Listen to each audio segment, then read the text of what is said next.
Everyone, আসসালামু আলাইকুম। সবাই কেমন আছেন? আশা করি ভালোই আছেন।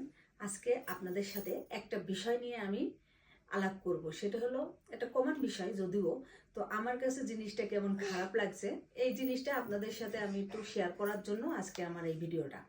তো যাই হোক, মানে যে বিষয়টা আমি কথা বলতে চাচ্ছি, যেমন মনে করেন সিঙ্গেল মাদার যারা আছে বা সিঙ্গেল মেয়ে বা বউই হোক, যার হাজবেন্ড থাক, এই প্যারিসে হয় কি জানেন, একটা নাম্বার যদি কোথার থেকে কেউ পায় তাহলে তাকে কল দেয়। কল দিয়ে নানান ধরনের কথাবার্তা বলে, নানান ধরনের প্রশ্ন করে, সে জিগায় আবার বিবাহিত কিনা। বিবাহিত জেনেও স্বামী থাকা সত্ত্বেও কিছু কিছু ছেলেরা ব্যাচেলার, সবাই আবার না, ফোন দেয়। ফোন দিয়ে যেমন ধরেন চা কফির অফার দেয়, ঠিক আছে, ভাই রে ভাই, চা কফি খাওয়ার যদি আমাকে দরকার হয় আপনাদের বাড়ি বানাই খেতে পারবো। হ্যাঁ, যদিও আমি বলি যে আমার হাজবেন্ড আছে, এখানে আমার মেয়ে আছে, সবাই কম বেশি জানেন, ঠিক আছে, তারা তো বিশ্বাস করতে চায় না, ঠিক আছে। আর এই ধরেন উল্টো পাল্টা কথা বলে, মানে কথা বলার চেষ্টা করে। তা আমার প্রশ্ন, তোদের বাড়িতে বোন আছে, মা আছে, তোরা কোনো মার সন্তান, ঠিক আছে, তো তোরা কেন এরকম করবি? বিরক্ত কথা না। যেমন মনে করেন এখন যদি আপনারা প্রশ্ন করেন যে তুমি এত কথা বলছো, তুমি নাম্বার কেন দিছো, ব্যাপারটা ওরকম না। যেমন মনে করেন আমার একটা বাসা আছে, তো আমার বাসার জন্য, বাসা যখন খালি হয়ে যায় তখন আমার বাসা ভাড়ার জন্য লোক লাগে, তখন আমি ফেসবুকে অ্যাড দিই, তখন আমার নাম্বারটা তো দিতেই হয়, তাই না? তো নাম্বার যখন দিই, এমন হয় যে ওই নাম্বারগুলোকে বাসা ভাড়ার জন্যও ফোন দেয়, কেউ বিনা বাসা ভাড়ার জন্যই ফোন দেয়, ঠিক আছে। আমি লিখে লিখে দিই যে এখানে ফ্যামিলি বাসা, ঠিক আছে, তারা ব্যাচেলারও ফোন দেয়। তা তাদেরকে চোখ নেই, যখন তারা পড়ে সেই ওইগুলো, তখন তো তাদের বোঝা উচিত যে এটা ব্যাচেলার না ফ্যামিলি।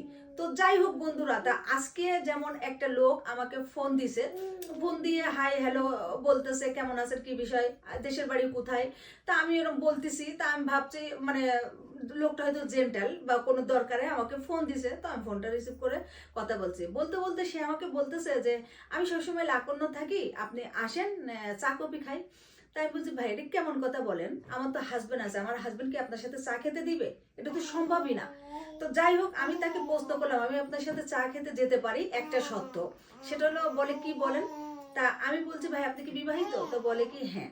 তা আমি বলছি বউ কোথায়? তা বলে বাংলাদেশে। তাই আমি বলছি আচ্ছা ঠিক আছে, বাংলাদেশে, তাহলে আপনার বউ যদি কোনো পুরুষের সাথে একদিনের পরিচয় চা খেতে যায়, তাহলে আপনার কি অনুভূতিটা হবে?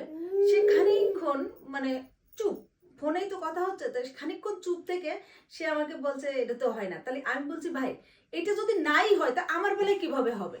আমারও তো হাজবেন্ড আছে, আমারও তো আপনাকে আমি চিনি, জানি যে আপনি কফি খেতে বললে আমি আপনার সাথে কফি খেতে চলে যাব, আর আপনারা কফির অফারটাই করবেন কেন ভাই? তো আবারও ভেবে লোকটা একটা হাসি দিল। আমি বলছি শোনেন ভাই, সব জিনিসে হাসি দিয়ে চলে না। হ্যাঁ, কিছু সময় হয় কি আপনার নিজের বেলায় 12 আনা, আমার বেলায় 8 আনা, কেন ভাই? আপনাদের তো একটু সেন্স থাকা উচিত, ঠিক আছে, যে আপনারা কারে কি হ্যাঁ হ্যাঁ, আপনি বাংলাদেশি বোন হিসেবে কথা বলতে মন চাইলে আপনি 2 মিনিট কথা বলতে পারেন, ঠিক আছে, বা হাই হ্যালো করতে পারেন। তার মানে এই নয় যে আপনারা বারবার ডাকবেন চা কফি খেতে। আপনাদের টাকা যদি এতই মানে বেশি হয়ে যায়, আপনারা বাংলাদেশে মসজিদে দান করেন, এতিমখানায় দান করেন, ভিক্ষুককে দেন, কি সমস্যা? কেন মেয়েদের পিছনে এগুলো করেন? তো যাই হোক, আমার আসলে এত কথা বলাটা আমারও ঠিক না, আমারও লোকে নানান কথা বলবে, কিন্তু আমি বললাম কেন, আমার এই জিনিসটা হয়, এই জিনিসটা হয়, এই কারণে আমি সবাইকে সতর্ক করে দিচ্ছি। আর প্রত্যেকটা ভাইয়াদের বলতেছি, আপুদের বলতেছি, সবাই সবার থেকে সাবধান থাকবেন। কারণ আজকাল যে ভিডিওগুলো বেরিয়েছে, এই কথা বললে ভিডিও কলে রেখে মেখে এই নানান তাল ফেসবুকে, আজকাল ফেসবুকে যুগ হয়ে অনেক কিছু ঘটে।